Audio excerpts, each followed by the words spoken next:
After a meeting with President Biden last week to work on Biden's proposed stimulus bill, Kevin McCarthy, the Republican leader in Congress, immediately sent out a fundraising tweet to his base saying, "I just met the corrupt Joe Biden, and he is still planning to push his radical socialist agenda onto the American people.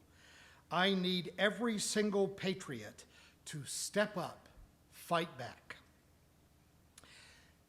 It is, of course, difficult to imagine how you can have any hope of a functioning bipartisan negotiation if the people that you're trying to negotiate with are going to just walk out the door from the meeting and start name-calling like they were a third-grade playground bully. Not many people that I know own a Joe Biden t-shirt. Biden is not the kind of politician who inspires people to put big flags in the back of their pickup truck and drive around town making fools out of themselves. But he is also anything but corrupt. He's more like America's grandfather. While we might not want him to hold the remote to the TV for the whole evening, most of us believe that he is doing a better job than we thought he would, and in almost every event, his heart is in the right place. Might not be beating quite as vigorously as we would like anymore, but calling him corrupt has nothing to do with Joe Biden, and it has everything to do with just how partisan this country has become. We are so divided now that if a Republican actually sits down for a meeting with a Democrat, they have to keep making faces at the camera, pretending to gag, and walk away from the conversation spitting on both sides.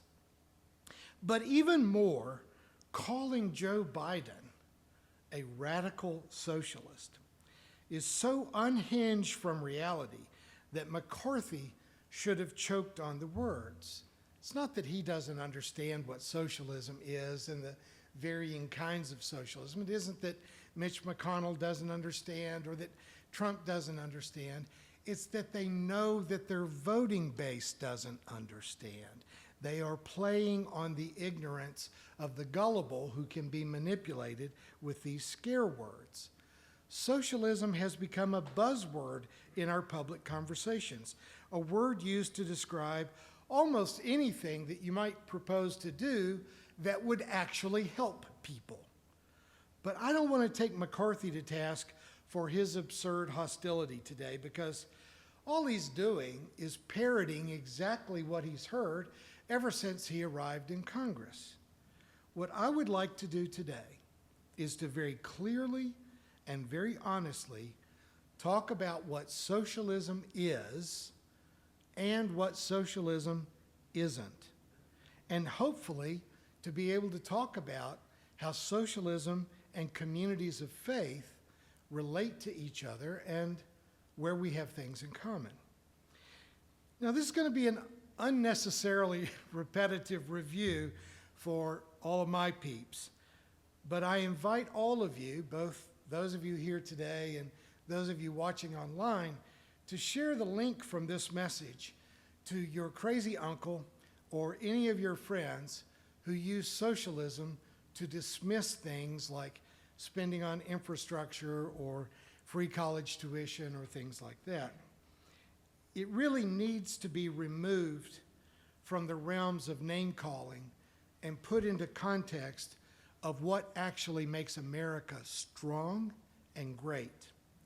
So I beseech you, if I say anything today that is not 100% true, I want you to tell me. I want to eschew any partisan bickering at all.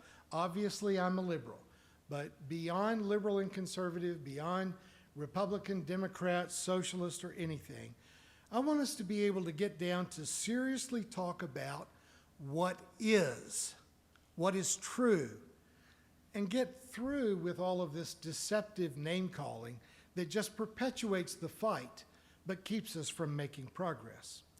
If I vary from the path of what is absolutely true, even a little bit, I want you to call me on it, because what I really want is for conservatives and progressives, not just in the United States, but in Great Britain and in Germany and Brazil, to be able to unite around honest political dialogue. We have big problems to solve in all of the Western world.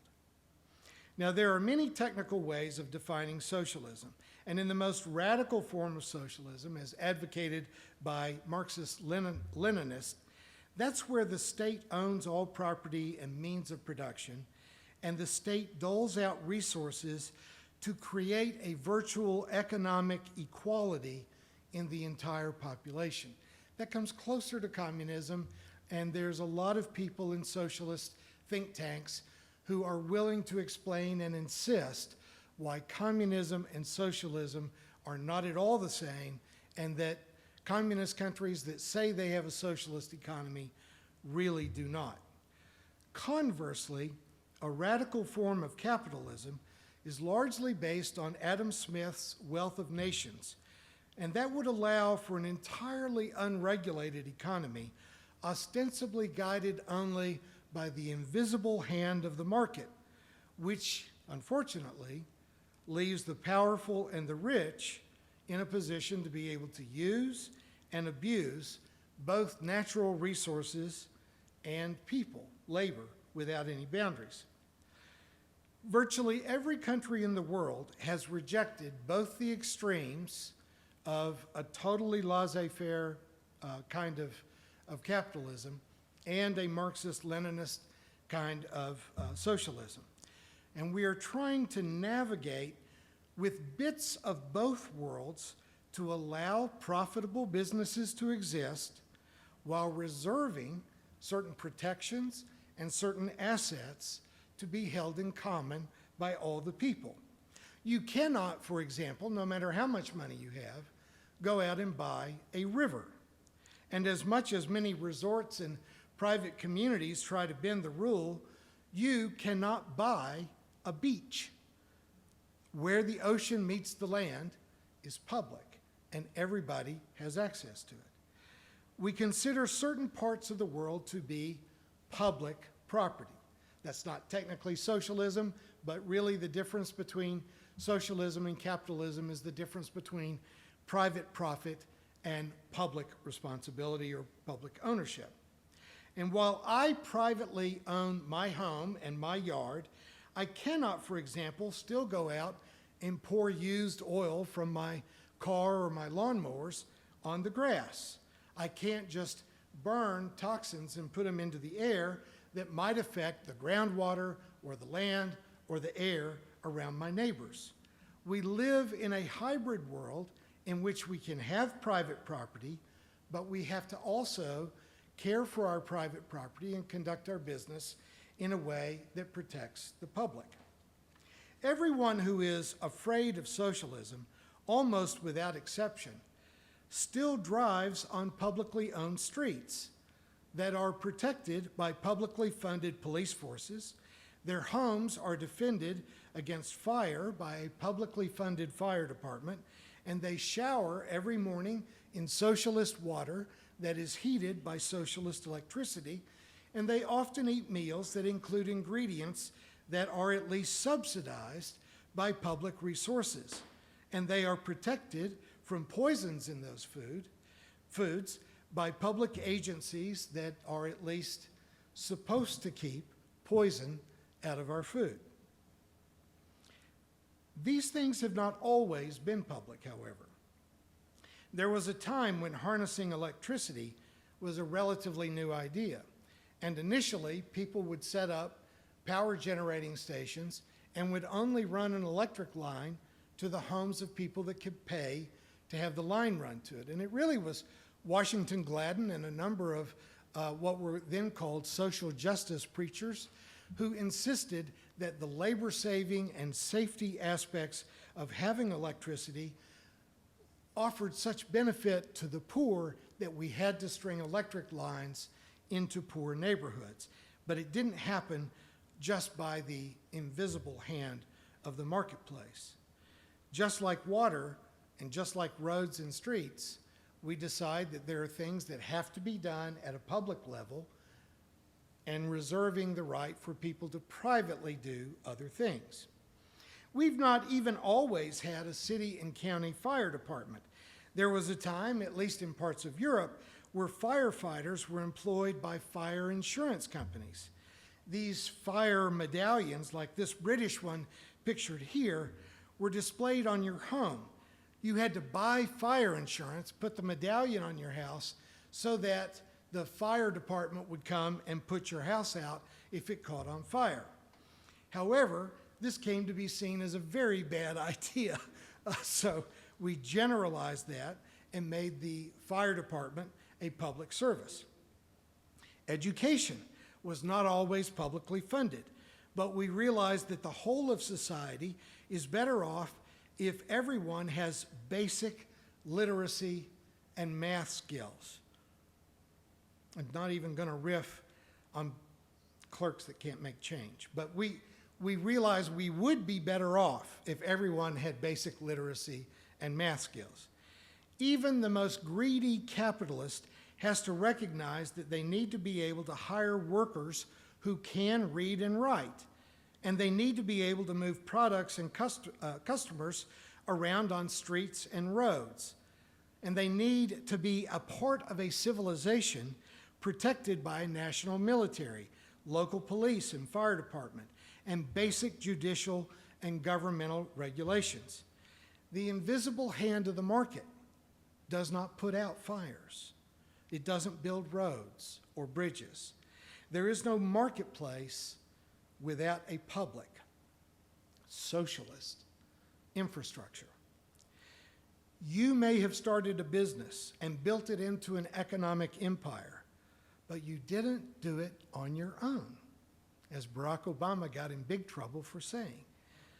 It was public services of education, utilities, the infrastructure of roads and bridges that made your successful business possible. If we talk not so much about socialism versus capitalism as if the two were always at war with each other, we need to start talking about what makes sense to do privately and what makes sense to do publicly. A public water and sewer system makes it possible for us to have cities, but private wells and septic systems make it possible for people to live on farms or out on an estate in the country. It is not that one is right and the other one is wrong. It is that one works in one context and the other works in another context. If you live in town on a small lot, you would not want your neighbors having a septic system and, God forbid, a water well. But we wouldn't want to insist that you could only live where you could connect to a sewer. If we stop bickering, we can see the logic of both compassion and economic practicality. We develop public schools both to give everyone a chance to gain skills to earn a living, but also to give the future workforce the education necessary to be a productive employee. I happily pay property taxes to support our public schools, even though I've been out of school for a long time, and even my daughter has been out of school for more than a decade. But we are currently educating the people that will take care of me in a nursing home. I would like for them to be well educated. You have the option, if you want, of paying for a private school, if you can do that or if you want to, but we've realized that absolutely everyone needs access to basic education. In the 21st century, we are realizing that a K through 12 education will no longer make us competitive in the high-tech future of the world. And so the proposal that we pay for additional education, community college or technical school, and some advanced professional training, is not a jump from free market capitalism to radical socialism. You can't say that you can provide 13 years of private education, and that's capitalism, but 15 years of education would be socialist. It just doesn't make any sense. We're only talking about what is necessary to compete in the 21st century. It's just an awareness that if our country wants to be a continuing economic global leader, we need more training. And making the public dependent on public aid or charity doesn't work. We're probably going to have to do what other successful nations are doing, and that is to provide universal health care and tuition-free education. It still costs something to go to school, but tuition-free at least. Often when socialism is used as a curse, the word is intended to dismiss a policy or a politician. Critics are wanting to call up images of long lines in the Soviet Union, or poverty in Cuba, or violence in Venezuela. But the better example is most of Western Europe. Not that they have become Marxist-Leninist socialists in any stretch of the imagination, but they have struck a balance between what should be private and what should be public in a way that favors the majority of the people rather than just the few, which I might add is what we did in the United States, at least in my childhood, and right up until 1980. When you look, just as one example of how democratic socialism works in Norway compared to our rather unregulated capitalism, you can see that Norway has only about a third as many people living in poverty as we do. They also happen to have longer lifespans, lower crime rates, lower infant mortality, much higher rates of home ownership. They also get a lot of paid vacation time and paid paternal leave. And at the bottom line, we realize that people that live in Norway are on average much happier than people who live in the United States. And yes, they pay a little bit more in taxes, but they make much larger salaries, and they have much more generous retirement. So I ask you, would you rather have 1/3 of a small pizza or 1/4 of a large pizza? Now, I hope I didn't lose you on that illustration. I'm aware that in the 1980s, when McDonald's was expanding and putting virtually all of their fast food rivals out of business, A&W tried to compete with McDonald's Quarter Pounder by offering a 3rd-pound burger for the same price. But people didn't buy them because they thought a 1/4 of a pound was more than a 1/3 of a pound, which only serves to support my claim that Americans need more education. More recently, recent surveys find that about 1/4 of Americans are currently saying that they will never take the COVID-19 vaccine. Now again, I promised you that I was going to be very factual today, and this may sound like invective, but it's just a fact. Almost all of those people that are refusing the vaccine are Republicans. That's just a fact. But if I may be allowed to interpret that fact just a little bit, it's also more proof that we need more education. I am desperately concerned about the lack of science education in our schools. It is not unreasonable to argue that some things can be done better privately and sometimes even at a lower price. Apparently, the cost of the overarching bureaucracy at NASA has made it nearly impossible for them to build a rocket ship.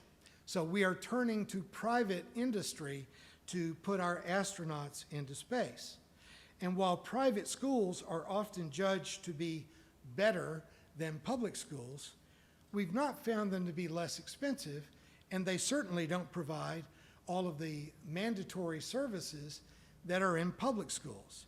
We have never found that private companies can compete head-to-head, quality and cost, with the United States Postal Service, for example, or with the universal health care in most Western democracies.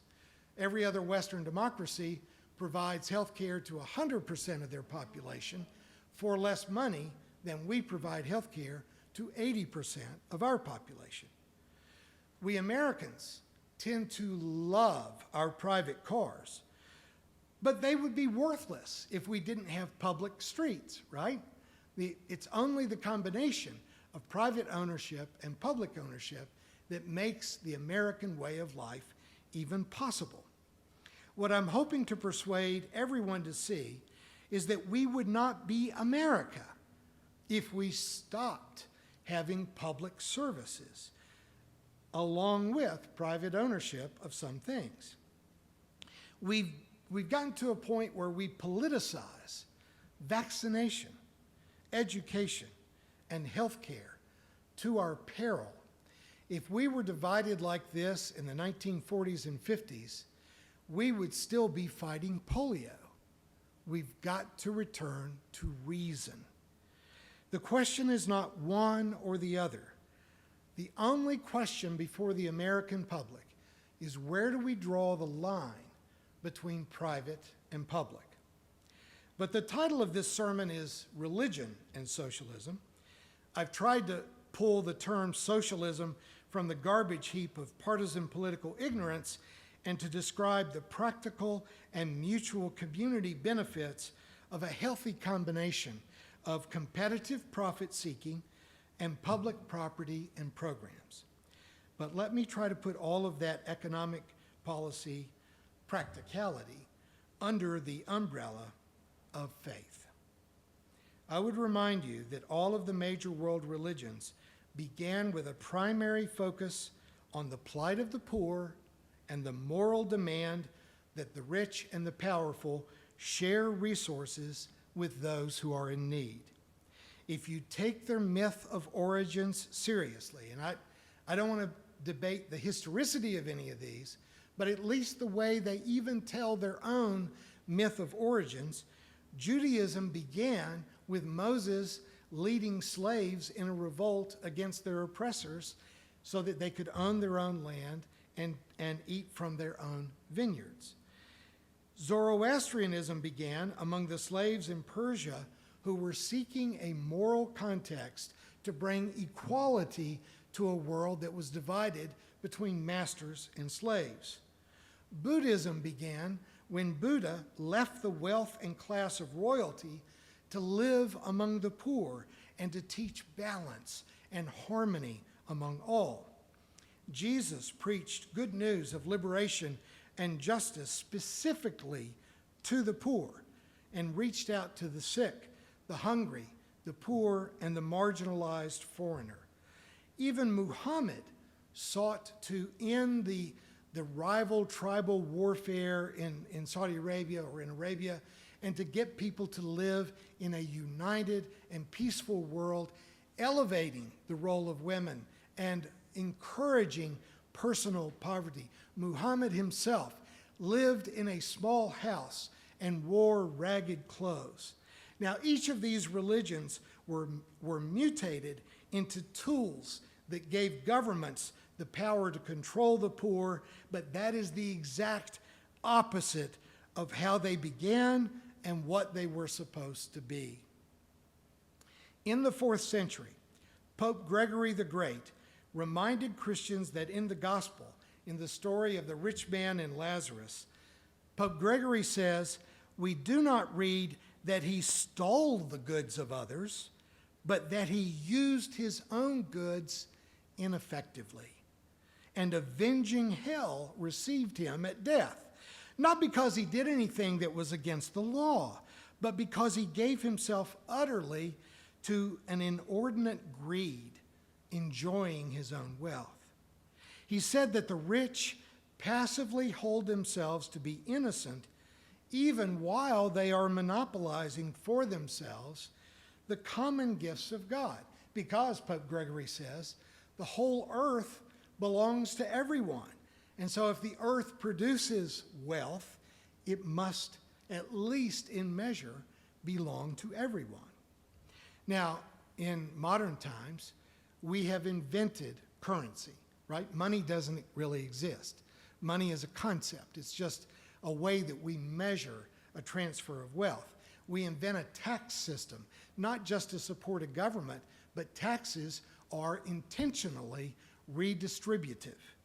And we create governments both to manage the distribution of goods and to provide for public property and a social safety net that makes the civilization work. America, however, has allowed the wealthy to write the laws, to control the banks, to create the tax system, so that an inordinate amount of the earth's goods, what clearly belongs to everyone, is now hoarded by a smaller and smaller fraction of the people of the world. In the USA, the top 1% now owns 42%, almost half, of all of our nation's wealth. 3 million Americans are obscenely wealthy, which makes more than half of Americans, more than 150 million, live in poverty. It's legal. It's legal. But who wrote the laws? The people that are working at McDonald's do not have a lobbyist in Congress.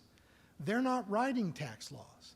The people who write the tax laws are the people who benefit from the tax laws. It's legal, but it is not moral. You can't believe that this system that we live in has any moral leg to stand on. The gulf between the rich and poor has not always been as great as it is now. Over the last 40 years, that gulf has grown so large that it will destroy the world's economy.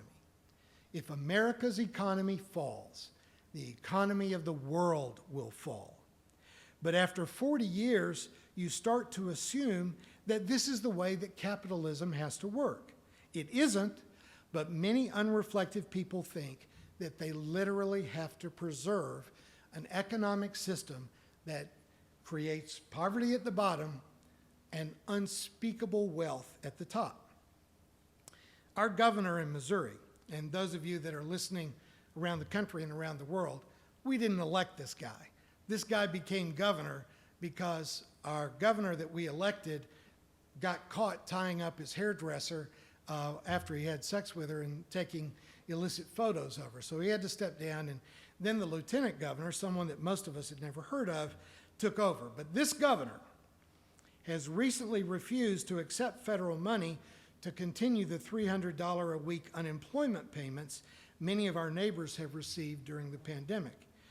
He believes that these payments are keeping people from working for the starvation wages that his rich friends want to pay. So he's going to stop this federal benefit rather than allow the invisible hand of the market to force wages to the point of being better than the $300 a week that they are getting as unemployment. If you pay people a living wage, you will find plenty of people that are willing to work. If you pay them less than a minimum wage, then you don't deserve to be called a job creator. You're not creating a job. It's not a job if you work and you can't eat and live somewhere and get to work at home. That's just exploitation of the poor. Somebody should say amen. It lacked enthusiasm, but you know what I mean. If anyone out there wants to convince me that I'm wrong, please do. You are not creating a job if doing that job does not provide a living wage. We have absolutely got to stop thinking that exploiting the poor equates to employment. It doesn't. It is only abuse and nothing better. Amen. Thank you. Now, our fairly compassionless governor is also refusing to fund the Medicare expansion that we all voted for. Those of you around the country will find this amazing, but in Missouri, we can hold a public vote on an issue, on a referendum, and then the state legislature can decide whether they will take it seriously or not. I don't think there's another state in the union where that can happen. But we voted down conceal and carry weapons, and the legislature took the NRA money and overruled it. We even voted down these dog breeding factories, and the legislature overruled it. But in Missouri, recently, we did a lot of campaigning and door knocking to vote for a Medicaid expansion. But the legislature is overruling it under this governor's leadership because tens of thousands of Missouri's poor people dying due to lack of health care is not an issue for them. Their lives do not matter to our governor, who only wants to widen the economic gap between the rich and the poor, which, if we had an ancient Persian here, they could tell you that that's why the Zoroastrians invented the concept of hell, specifically for people like Governor Mike Parson. You all know that I, unlike Pope Gregory the Great, I don't believe that hell exists. But that does not mean that a whole lot of people shouldn't go there. I understand the concept, I just don't think it exists. The Zoroastrians invented that concept of hell specifically to console Persian slaves so that they could believe that the rich who had been abusing them their whole lives would fall into a lake of fire at the end of time. Their theology may have been misleading, but their ethical insight was spot on. Because you know that those who defend an economic system that keeps half of Americans in poverty in the richest country in the history of the world really ought to just go to hell. Now that may be just my opinion, but in your hearts, you know I'm right.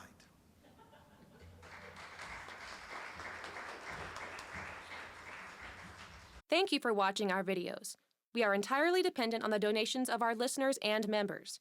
We hope that you find this content to be important enough to help us to keep offering these videos to the public at no charge by becoming a regular contributor. Please click on the donate button on our website at www.spfccc.org. Thank you for your support of progressive religious programming.